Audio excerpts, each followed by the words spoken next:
Hello everybody, and welcome to the conclusion of the plan for Christina's black and white quilt. So let's take a look at how this turned out.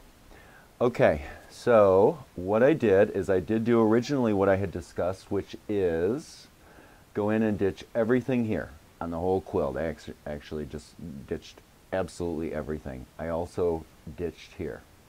Now I want to focus on this block right here. What I had initially said I would probably do is to go in about a quarter or a half an inch and do a straight line and then do a fill in there.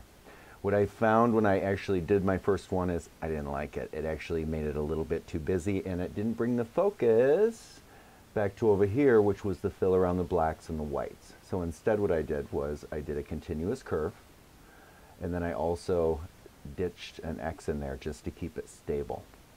And then what I did is I did keep my original plan with the black, except I went in a half of an inch and I ditched right to these 2 points, or not ditched, I'm sorry, I did ruler work. So I started here, I went up, down, down, up, and I stayed within, and I actually chalked that about a half of an inch.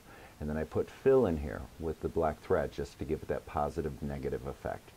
I also went into this creamy white, and I also went into this white and I filled that in, and I left these two stand out for the positive space, just to again get that wonderful positive and negative feel.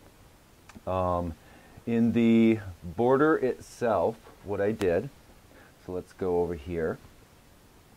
What I did in this particular border is obviously I had ditched it and I just went in between and I just put a straight line and split the middle. Again, just as a separation from the body and the actual outer border.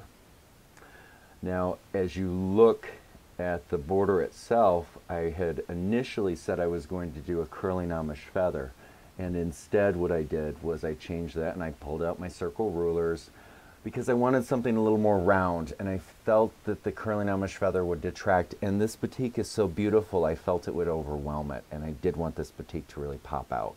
So what I did was I did a couple circles, and so I used the circle design from the Thread Fusion DVD and did the couple circles, and then I filled and created positive and negative space with that. So that is how it turned out. I'm really happy with how it turned out. Are there things that I would do different? I have to say on this one, it turned out really good. And so on this one, I'm going to say, yeah, I'd stick with it just how I did it. I can't really think of how I would have done it different now that it's complete and I'm looking at it in person. Every quilt is a little different in person. So I'm really actually very happy, and I want this quilt. All right. So there we go.